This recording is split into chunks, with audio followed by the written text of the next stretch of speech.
If you have an interest in horses and love learning more about horses, the horse industry, teaching, or even managing your own horse business, then you're in the right place. We would love you to join us on our mission, which is to improve the lives of horses around the world through the education of riders, handlers, and trainers. So get comfortable, listen in, and enjoy. Today's chat's sponsored by Online Horse College. If you'd like a government-accredited qualification within the horse industry, have a look now, onlinehorsecollege.com. Our guest today is Andrew Turnbull. Now, Andrew's a unique horseman and individual.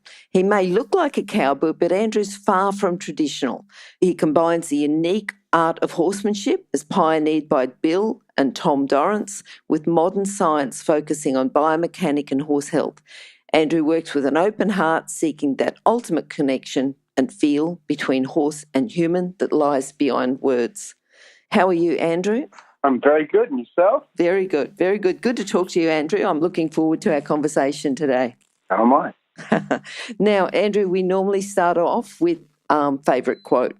Just tells us a little bit about you, a little bit about, sometimes it tells people a little bit about what you focus on when you train. Sometimes it tells people about what inspires you, what keeps you going. But what do you think? What are you going to use for your favourite quote today? I kind of can I cheat and have two? Oh, sure. You won't be the first one. You won't be the first one who's cheated and had two. So I'm going to use the it came through in the Buck movie, but it was Shirley Betsy or Buck Brenneman's foster mum that said, "Blessed are the flexible, for they're not bent out of shape." Mm-hmm. And the other one I really I use a lot is the Thomas Edison, "Life is a journey, not a destination." Yes. So a couple of things there for me is, having that flexibility or having that kind of, not being dogmatic or not being fixed in your ways and being open to, different perspectives or different views and whatnot. And then the other part or the other quote there and why it's relevant or why I enjoy it is more about, a lot of time we kind of get fixated on when I get so-and-so or when I've done this and what I've, the outcomes rather than enjoying the moment, being present and kind of, taking stock or enjoying just being in the moment. Yep. And so that's why I kind of get torn between those two kind of sayings. But, it's the thing that kind of, for me, it means that, when you're with horses or when you're living your life, it's kind of we give so much of our power away and we give so much of our, what we want to do in life, whatnot, to external things like in saying, when I've got such and such, I'm going to be a happy person, or when I've done such and such, I'll go on to something else. And it's like, well, in taking stock or being in that moment might be more important and might get the outcome. So, yeah. Just looking at that one where life's a journey, it's not a destination, particularly we might be as horse owners, trainers, riders looking towards a particular goal. I'd like to get my horse around a 3-day event. I'd like to ride at the Olympics. I'd like to just take it out on trail without it, keeping it quiet. I'd like to just be able to do certain things with it. But if you enjoy the training, enjoy the little steps at the time, I think that works out well. Oh, totally. There's another similar saying I heard the other day, and essentially it went along the lines of saying that if you enjoy the journey, you don't need a destination. Like, yes. if you're going along and being present and enjoying just that partnership, whatnot, doesn't really matter where you're going. Yes. And I think if you can go to a competition and say, we just had the best day. My horse worked well, he travelled well, he did everything I asked of him, he's improving, he's alert, and as a bonus, we won the competition. That's the sort of thing you need to do. Yep. Amen. Amen. Yeah. That's probably. So those are the kind of principles, or those are the kind of things that for Mikey and I, or my wife and I, a lot of what we do is it doesn't need to be today. It can be, it needs to be long term and sustainable, and essentially, making sure that things are, we enjoy or we're present, we enjoy the moments, feeling of or stop getting in your head and start kind of like listening to the horse. Like there's a series going around at the moment called Listening to the Horse. And I love the title of it. You know, that's to me, that's what a lot of people kind of don't do. Is essentially they get their trainers or their friends or so and so said, oh, this is where the horse should be at, and this is what a horse should do, rah rah, and the horse might just not be there, or it's not ready for it, and they're not listening to the horse. And so to me, that's a saying, or that's a title that I really resonate with. Yeah. Now, I know that you're really keen, on horse welfare, very high on your priorities. Your training methods, just think about the training methods that you're using now, because they're quite unique. How did they develop? Where did you get the pieces from? So lots of different horsemen over the years. And we've had this discussion a few times over the last couple of weeks. We've had students come and stay and whatnot. Essentially, it started for me when I met my now wife. She was very passionate about, she's a vet and a lawyer and very academic, whatnot. And she kind of pushed me down into this kind of path of horsemanship and clinics and whatnot. And, very impressionable in the early days, and kind of went to as many clinicians. And we started several years back getting different clinicians, Australian and from overseas, over to WA, because travelling over east was always quite expensive and an issue. But we, people like Martin Black, people like Jeff Sanders, Steve Halfpenny. In years gone by, I've gone and spent some time with Manolo Mendez. Like different bits and pieces. But to me, anything that kind of A, wasn't forced, or B, where I don't know if you were there, but a couple of weeks back at Equitana, there was Pedro Torres. Yes, I was at Equitana. Yep. Yeah, and he was talking about how working or being with horses should feel like it's dancing, and essentially it should look beautiful. Yep. And that entirely resonates with me in that, anything that looks like it's forced, anything that looks like it's, eyeballs popping out of its head and stressed to it a hilt, I think, to me, that doesn't look sustainable and that doesn't look pretty. Yep. So, a big thing for me is not training for outcomes, but rather training for a relaxation and training for the mind. So that, what I believe or what I find is that when you train for that, relaxation and training for the mind, the outcomes typically follow. When you've got their mind, what you can get a horse to do is pretty bloody amazing. But when you kind of just get dogmatic or fixated on outcomes, the consequence is sometimes the horse comes second. Yes. To me, it's I can't tell you how many times different trainers and my wife sometimes lectures me because we do clinics of ourselves these days, and I still refer to a lot of what the guy, the different clinicians and trainers that I've spent time with, and sometimes say, oh, Martin Black taught me this, or Jeff Sanders taught me that, whatnot. And I kind of still like to give credit to where I learned some of these things, but I can't, to me, it's kind of again, it's the journey. It's the, you pick bits and pieces along the way, and you kind of, I always say to people, go and ride with as many trainers as you can in the beginning. Why? Because you need to kind of learn or get an understanding of the whole big picture, and then once you start to find what it is you want to do or how you want to do it, well, then it's go and specialise or go and spend time with those people that you resonate with, and kind of try and make what they're doing or how they're saying or how the principles they're using, try and make them your own. And another thing I say sometimes is, even if you don't agree with someone, sometimes just go and watch what they're doing or saying. And it might be just so that they validate why or what it is they're doing that you don't agree with. Okay. It gives you contrast, or it gives you perspective on your training principles, and it kind of, in my mind, cements it or kind of gives you a clear picture as to what it is you want. And that might help you on that journey to kind of, doing that. Thinking about, because you've worked with a few good horsemen, and I'm sure you see a few good horse people too, coming to your clinics. Just, do you see a common, right across the board, type of person who's a good horseman? Core skills, their character traits, the type of person. Like everyone's going to come in all different shapes of sizes. And even the people that don't have a great deal of ability yet, you can see that by their character traits, by their personality, that if they keep persisting, they will become good horsemen. What sort of persons are they? Well, guys, I've got a young student who's flown over from Victoria with me last few weeks, and we were having this conversation during the week. She asked me whether I thought she could make it as a trainer, and I said, bloody oath you can. To me, it's kind of this. One, you've got to have an open heart. You've got to have an open mind. You've got to have some principles about you. You've got to have an idea of what it is you want to do and how you want your horse to be.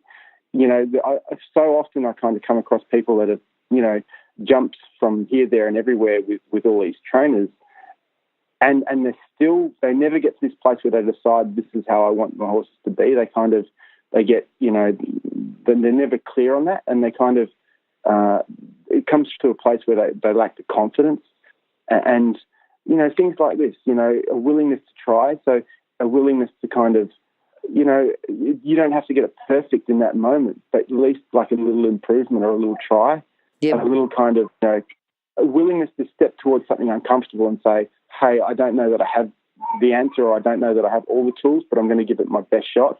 I'm not going to be fixated on this. I'm not going to be dogmatic about it, but essentially look at it, work from where the individual and or the horse is at, and kind of start from that place.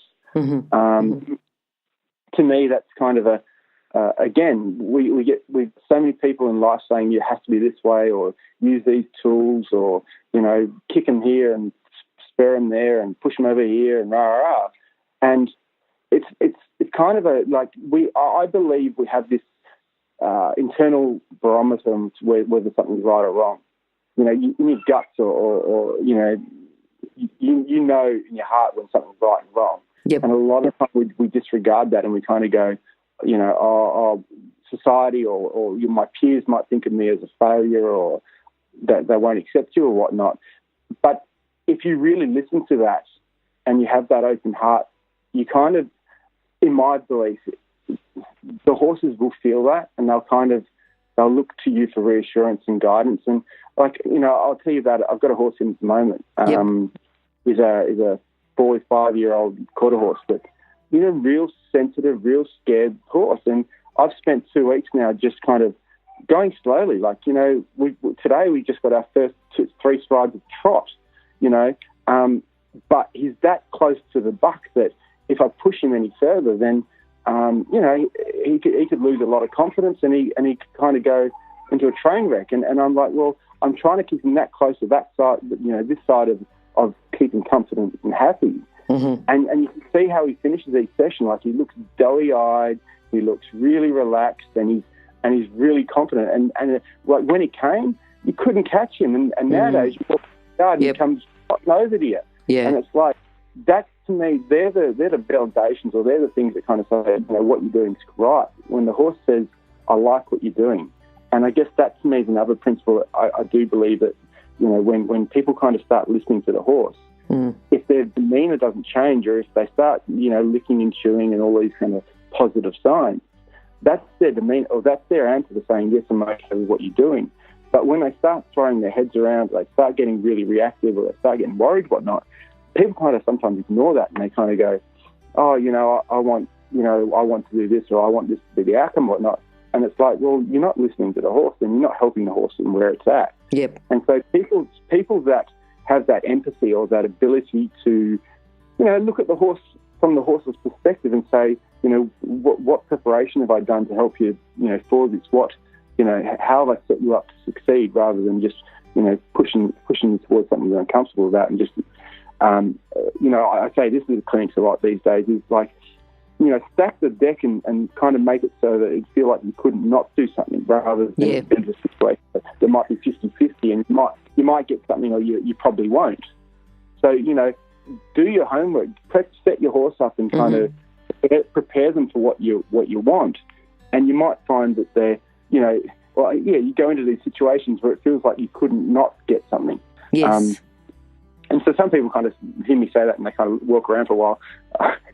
But there's so many times where you can kind of see that, where you get to these situations and it just feels like an inevitability. It feels like the horse is just like, you just know when it just feels like it's the right thing and the horse is ready and he's confident and just, sure, we can do that. Sure, we can do that. And a lot of people, they kind of don't. They don't listen to the horse and they just kind of go, oh, he'll just have to deal with this or he'll just have to get over it. Yep. And to me, those are the things that kind of, when you have that empathy or when you have that, ability to listen to the horse, you don't have to have, you don't have to have perfect sleep. You don't have to have perfect hands. You just have to try your best. And horses will forgive you. Like, I do honestly believe, like, the people that kind of try, they're better off, those are the ones better off rather than the people that sit back and say, I didn't want to do such and such because I didn't want to stuff it up, whatnot. I believe you kind of, if you're really listening to the horse and you kind of work where you and the horse are at, they'll try and fill in for you a bit as best they can. And you know what, if you do make a mistake, as long as you're not causing train wrecks and you're not causing, damage or injury to horse or human, it's a good learning opportunity as well. So, I see it all the time where people kind of just don't try. And those are the kind of qualities, and I see that in the horses as well. There's a lot of horses out there that have been kind of taking the confidence so much that they're beating that they don't even want to try. So that's for the horse and humans. Yeah. What about, and I'm thinking horses in particular, because sometimes we learn a lot from horses. So have there been particular horses that you think, I really learnt from that, I really learned a lesson there, what? Totally. Tell us a little bit about that. So the one story I tell a lot of, and to me it's a very personal one, and it's something that I'm, ashamed, but I'm also proud to admit to and own up to, is essentially, it goes back to that, again, listening to the horse. And I tell the story this way. A few years back, or when I first rode with Jeff, which was about 5 years ago now, I took my horse to the clinic, a 5-day clinic up in Geraldton, and I hadn't done a lot of preparation work for the clinic, so I hadn't ridden him a lot the week leading up to the clinic. And we'd gone up, and just a couple of days beforehand, we'd given him some worming, and he got ulcers, whatnot. And essentially, we went up there and rode him the first day, and he felt a little tight, and he felt a little worried and whatnot. But I kind of was like, no, we've paid a lot of money for this, so I'm going to ride. We're just going to keep riding. And, I'm really big on pressing or feeling their back and making sure they feel good, whatnot. But he was a little tight and a little sore. And then the next day I was like, he was worried or a little tight and whatnot. And by the end of the second day, he was, really, really sore. And this was a horse that, prior, he would come trotting and cantering over to you. And the third day of this clinic, I couldn't catch him. And, it took me a good 10 minutes or so to catch him. But I still was egotistical and being an undesirable horseman, shall we say. I was dogmatic about riding him, and so I caught him and we rode. And my attitude was, you'll just have to deal with this. You're not saddle fit and you're sore and whatnot. And so I got him to the end of the third day, and he was so sore and nearly lame that I couldn't ride him. Especially the fourth day, I couldn't get near him. And I simply stuffed out. I'll put it this way. It's taken me 4 years to get to where this horse will kind of trust me enough to kind of, most of the time, not turn and walk away. And so my message and what I say to people is, you know what? Forget your ego and forget what your agenda is. Listen to the horse. And if he's sore or if he's in pain, you don't train him. You don't push him through it, because he's not going to forgive or forget you. Things like saddle fit and fitness and preparation and all these kind of things, they're really important. And if you're not listening to the horse, well, you've got nothing. This is my main lead horse, whatnot, and he's a real sensitive soul, whatnot. But I kind of got so pig-headed and so egotistical that and my money was too good for him to waste, whatnot. And I promise you, it's taken me 4 or 5 years to kind of build that trust. And he hasn't forgotten, and the horses don't forget. But I believe that he kind of, I genuinely try to make sure that I promised him that I would tell everyone I could about that message. And B, I kind of believe that when he knows that he's really important to me, and I kind of show or try to exercise gratitude. And, he gets his privileges, and sometimes he probably does things that, some people might frown at. And, he gets to go and wander around the property and graze, and he gets a carrot or two, and, things that some people might frown on. But to me, that's the way I exercise gratitude to him and say to him, I do appreciate, and you are very important to me and whatnot. And, I genuinely love my pony, and, that to me that's the lesson that Buck's taught me, or Buck's my horse. And that's a lesson that he's taught me, that, what, if a horse is in pain, don't push him through it. Yep. Listen, and don't beat them up and say, oh, they'll be right, whatnot.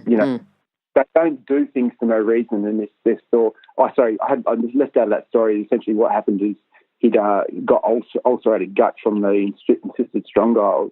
Yep. And that's what had tied to the saddle, and that's why he was tight and worried, whatnot. Yes. So it was a medical issue that caused a physical problem, which then caused a lot of stress and pain, and a lot of damage to our relationship, which has taken a long time to repair. Yeah, and it's a big thing to admit something like that, as a professional person. Yeah. I promise you, I wouldn't, I flat out will not. I will not work a horse in pain. Will. And I guess I'm pretty lucky in that my wife's a vet, so we get to kind of, or whenever I feel like something doesn't feel right, or it's not moving even or consistent, or it just doesn't feel right, I get to cheat and say, "Can you come and look at this one?" And I've got some pretty good friends around that are body workers and those kind of things. Good. So I use that. Good. Yep. It's a whole approach. It's not just training. Yep. If you're an equestrian coach or a horse riding instructor, or even if you aspire to be one, have a look at the free video series for horse riding instructors on the Horse Chats website. Go there now. Have a look. horsechats.com. What do you think your proudest moment's been? Is it one thing? Is it, ongoing? It's definitely an ongoing thing. I mean, it's a journey, isn't it? Life's a journey. Yes. But to me, a couple of things. About 2 years ago, when Steve Halfpenny, he was getting on my case about, he was like, Andrew, you should be teaching people, you should be coaching, and I was like, no, the general people problem where their confidence, having confidence to put yourself out there and say, hey, what you've got something that you can offer people, and I guess what kind of the stars aligned for me in that I'd had an office job up until a couple of years ago, and I got a redundancy that gave me a fair bit of money, and it kind of allowed me to kind of go into doing some coaching and whatnot full time, because I was getting over a hip surgery, and it's kind of allowed me over the last 18 months, 2 years now, to kind of coach and do clinics and stuff like that without having to really overly advertise or put myself out there, because I had this complexity about, I wasn't good enough, and, I didn't have enough to offer people and whatnot. And I guess for me, the proud moment was when it all just started working, and, I started having horses consistently coming in. Good. Yep. And people kind of, it was getting to where, clinics were full and had waiting lists and those kind of things. And we hadn't had to overly advertise or put, a lot of self-promotion and whatnot. It was because people were saying, hey, we agree, or we like what he's teaching and how he's teaching it. And, then it's kind of just grown, and it's allowed it to be very organic and natural, which is kind of what I wanted. Good. Thinking about, because I was going to ask you biggest challenge, money aside, because not everyone gets a redundancy, but and also too, small businesses, it's always a challenge with money to set up. But was that your biggest challenge, do you think? Well, no, it's like, that was, again, stars aligning, Glenys. So I had a mining job, so I had a really good salary, whatnot, and I was in that industry for over 10 years. So, I was earning some really good money, which allowed us to kind of buy all the tools and all the, we've got a float and a gooseneck and all these saddles and all this gear that's all, we've got all the nice stuff, whatnot. But it allowed me to kind of, I felt like I was selling my soul for all those years. But it was kind of setting us up to where, it afforded us everything that we might do this. Yes. And so nowadays it's kind of I got a very materialistic place where I thought that, I had to have all everything. And I wouldn't, whenever I wanted something, I would go buy it, whatnot. Whereas now, I'm a lot more appreciative, a lot more grateful for everything. And these days we have to budget and we have to think it, or we have to be a little more cautious. And my wife and I have just had a son a couple of months back, and so our priorities are still changing and whatnot. But it's also allowing me to stay home a lot more and kind of be here in the mornings and pop in during the day and see my boy growing up, which is a pretty cool experience to be going through. And I feel like everything's it feels right. Like life at the moment feels really like I'm just happy. It's fulfilling, and and it just like I honestly believe that when you stop lying, or you start following your heart and you start listening to yourself, things just happen for a reason, or everything in life happens for a reason. And so I just feel like it's just meant to be, eh? Yeah. So if you were going to talk to someone, who's thinking that they'd like to work in the horse industry, what do you think's the best thing? I'll give you the answer, because again, I've had a conversation this week with Annika, my student. There's essentially follow your heart, like be happy. Like you don't have to have everything now. Take lessons and take stock from these lessons, these horses. That life, what it throws at you. You don't have to have everything now. Like enjoy the journey. It's kind of a my advice to Annika was essentially go and experience life. Go, she's got an opportunity or a desire to go to America and do some training and riding over there. And she lives in Victoria, and she's doing some, works for different people over there, and she's getting a whole bunch of really good experience. But it's about, in my belief, it's, in the early years, it's go and get an understanding, or go and get, some life experience. And then once you work out what it is you want or how you want to do it, the principles behind that, then it's just going about refining it, or, going and learning about how you want to execute those principles. And, so again, she asked me a couple of days ago, do you think I'd be a good horse trainer? I said, yeah, you will be. You just need to kind of find your way. We all have our own journey, and we all have our own skill set. We own our strengths and weaknesses, and the horses, they'll bring them out of you. But to me, it's kind of if you want to get into this horse industry, it's kind of find it is what it is, whether it's a discipline or whether it's the principles and being very general, and kind of really kind of believe in you. Like, you got to believe in yourself. You got to. You can't, like, there's so many horse trainers that I've kind of come across where they put this really strong external, lie out there that they're really confident, really happy, whatnot. But you go and spend some time with them, and this is a lot. Like, you'd be amazed how many guys you go and spend some time with, and you find out that they're absolutely miserable. Why? Because they're not following their beliefs, or they're not living their values. They're kind of doing things for other people, or they're doing them for circumstances because money or whatever's kind of got in the way, or they and they're having to kind of sell themselves short, really. And I sounds kind of like cliche, but right at the moment, for me, I kind of feel like it just feels right. Like I don't have that feeling at the moment. So for anyone that's thinking about getting into the horse industry, I'd say, be open-minded in the beginning and kind of see and experience as much of this horse world and life that you can. And then you might find what it is you feel like your calling is, and be true to yourself. Just thinking, you as a clinician now, going out and you're doing a clinic, and you see all the riders, and you're at a new place. What's a common fault that you see when you walk into a new place and say, these people could do this, I'm going to work on the person, the horse, or combination? Okay, so like I'll use a Steve Halfpenny line here, have a plan, but love with it. A lot of people, they don't even have a basic plan, or they're so in doubt, or they question themselves so much that they don't even really have a plan or an idea of what it is they want to do. And so, for me, it's moving a horse, whatnot, there's not much to it. There's forward, back, left and right. And so starting to get some control of it or communication with a horse. So a lot of time what I see is the horses are they're taken over. There's no leadership. There's no clear communication. They don't have a plan. You start thinking about it, and there's a lot of these values or qualities that we look for in life and good leaders or good CEOs and whatnot. And that's why I use that line in some of my clinics where, to me, horses are on this planet just to teach humans to be better humans. Better leaders, better communicators, better, have a plan, but be flexible. I use a Shirley Betsy line all the time, just flexible, and not better shape. Don't be dogmatic about your plans.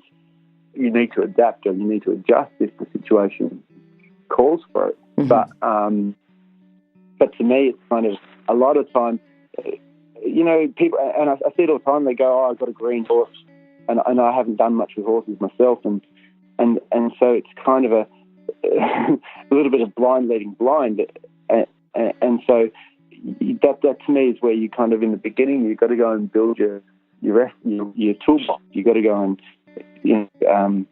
visit different trainers, visit different disciplines, etc., and kind of get an idea of what it is and how it is you want it to be. We're very driven by we've done a number of horse dissections with Sharon May Davis. Yep. And I guess, Manolo being very biomechanically orientated, those are the kind of people that significantly influence how and what we train with the horses. So we kind of look to what is biomechanically correct and then what is long-term sustainable and setting them up for long-term success. So a lot of what we do is kind of like clear communications, setting out some principles and kind of developing or building a foundation. And then once you've got that, well, then you can start refining on it. Then you can start kind of building or increasing the complexity so that you start going towards whatever the discipline or whatever the thing you're going towards is. So I'm not very kind of discipline orientated. But like last year or so, I've started kind of getting involved in working equitation. And I really like working equitation in that it's so varied. Like you've got you've got dressage, you've got obstacles, you've got cattle, you've got, there's a whole lot of different aspects to it. So to me, that's kind of like a good thing. That's good for horses and humans in that it opens up or makes things varied and not boring or too overly routine or where you're not drilling your horse on one thing in particular. Yep. So other things that come up a lot in clinics. Yeah, like to me, it's a lot of the horses don't find comfort in the human. They're always kind of like, they're always checking out or kind of leaving, or they don't look to the human for leadership or guidance or comfort or any of these kind of things. They're always taking over or insecure and can't even kind of stand they wouldn't even look inside a circle to the human. They're always trying to take over or leave or go somewhere. So to me, those are things that they're foundation things that a lot of people haven't even kind of realised that that's what's going on. If you're an equestrian coach or a horse riding instructor, or even if you aspire to be one, have a look at the free video series for horse riding instructors on the Horse Chats website. Go there now, have a look, horsechats.com. All right, now, if you're going to just sum up your philosophy about horses, what would you say? I'm going to use another quote. Yes, go ahead. It's a don't judge each day by the harvest you reap, but the seeds you sow. I don't know if you know that's Robert Louis Vincent. But essentially, plant these little seeds. Martin Black uses a similar line, or essentially goes along the lines of saying, don't ever think about harvesting, but rather plant so many seeds so that you have abundance. So, it's sometimes you don't have to have something perfect in the moment. Sometimes it might be just a little improvement or a little try. Like how many times over I've seen where someone might start playing with something or start setting something up, and then suddenly, it didn't need to be perfect, but then the next day or a couple of days later they go to play with it, and the horse seems to have just kind of worked it out. Yep. I was telling Annika, my student, a story I came across a couple of years back when I was doing a clinic, and we've been doing some hindquarter turns or some hindquarter, forequarter turns and whatnot. and I'd parked the gooseneck next to the yards. And I remember late in the evening, like it would have been 9, 10 o'clock at night, I was looking out the window watching the horses in the yards, and there was one Pally quarter horse, and she was doing the steps over and over and over. And you could just see her doing the same hind quarter, forequarter, hind quarter, forequarter. Yeah. And I said anything to the owner, but and during the clinic, the rider had been struggling with it, like he just wasn't getting it. Mm-hmm. And then the next day, like that morning, he was doing it, and the horse was doing it perfectly. And it was about lunchtime the following day that I remember having that chat with him, saying, that's what your horse was doing overnight. It was like, you plant those little seeds. Sometimes the horse will kind of figure it out for you, or just kind of fill in for you. Yep. So it doesn't always need to be perfect in that very moment. Sometimes it can be just a slight improvement or a try or a change. Yep. Again, like I'm probably repeating myself a bit, but like things that are long-term and sustainable. Like for me, setting up good biomechanics, engagement from behind, softness through the pole. Getting rid of brace, getting feet freely moving. In the beginning, so one of the things, the foundation for me is getting them forward and essentially walk, trot and canter, get that free and flowing before I worry about starting to direct things. So to me, I use the analogy, or like think of it as, say, driving a car without power steering or riding a push bike without forward. It's pretty hard to steer them. So you need to have some life, you need to have energy to direct. And so once you've got that forward, well, then you can start kind of applying or directing that energy. Mm-hmm. And so to me, that's kind of a very foundation thing. Do I have forward, free, moving feet that, can I direct things and kind of, can I then start applying pressure about moving the horse in certain manners, whether that's starting to incorporate lateral movements or whatever. But I want to get that energy and life in the beginning, so that then I've got something that, like, if you don't have that, then the likelihood is you're going to have brace, and you have intensity bucking and a worry. So that's the gauge to me as to where that mental state of the horse is. Mm-hmm. And when I dial that up down and demeanour change, so that's a line I use in my clinics these days. My goal with my horses be that I could walk, trot and canter left and right, back up with no change in demeanour. Mm-hmm. And so when you can do that, you know that the right will do that entire time. Whereas if they start leaving you, if they start getting worried or not, then you've got to find ways to kind of help them through things. Yep. And then it's just like once you've got that, then it's just refinement. Just applying it in different principles. So what is you want to do? Other things like a good, strong, solid stock backup. Essentially, what I'm getting at there is where you get things like dragging feet or brace, and they won't come up, won't back up with you. Yep. That's just a good indication of the mental state of the horse. Mm-hmm. Because when they're really with you, they move quite nicely and quite lightly. Whereas if there's worry, tension, or brace, then you're going to struggle with certain things like that. Yep. Andrew, how can people contact you? I'm just thinking, because we'd like to have you back again, but just in the meantime, if people would like to contact you direct, what's the best way? My wife's pretty good managing our Facebook page and our website, antipedestrian.com.au, but we're also on Facebook. We have horses in for training. I do clinics. We host clinics, so we've got a few coming up in the next few months. Jeff Sanders will be here in a couple of weeks. Then we got John St. Lyon from America will be here in March. We kind of probably best way through the website or phone and Facebook. No worries. All right. Well, hopefully we'll talk to you soon. And I think if people would like to contact you as well, they can go to horsechats.com/Andrew Turnbull, or just go to horsechats.com, search for Andrew or search for Turnbull. So thanks, Andrew. Thank you for coming, and hopefully we'll talk to you again soon. Really appreciate it, Glenn. Thanks for your time. Now, if you're still there, you probably know that I'm absolutely passionate about education within the horse industry. That's why I host this podcast. My other venture is Online Horse College. Have a look now at onlinehorsecollege.com and I'll see you over there. Remember that our comments and instructions are general in nature and do not take into consideration your individual horses or your individual ability and circumstances. If you enjoyed this podcast, then please leave your comment below.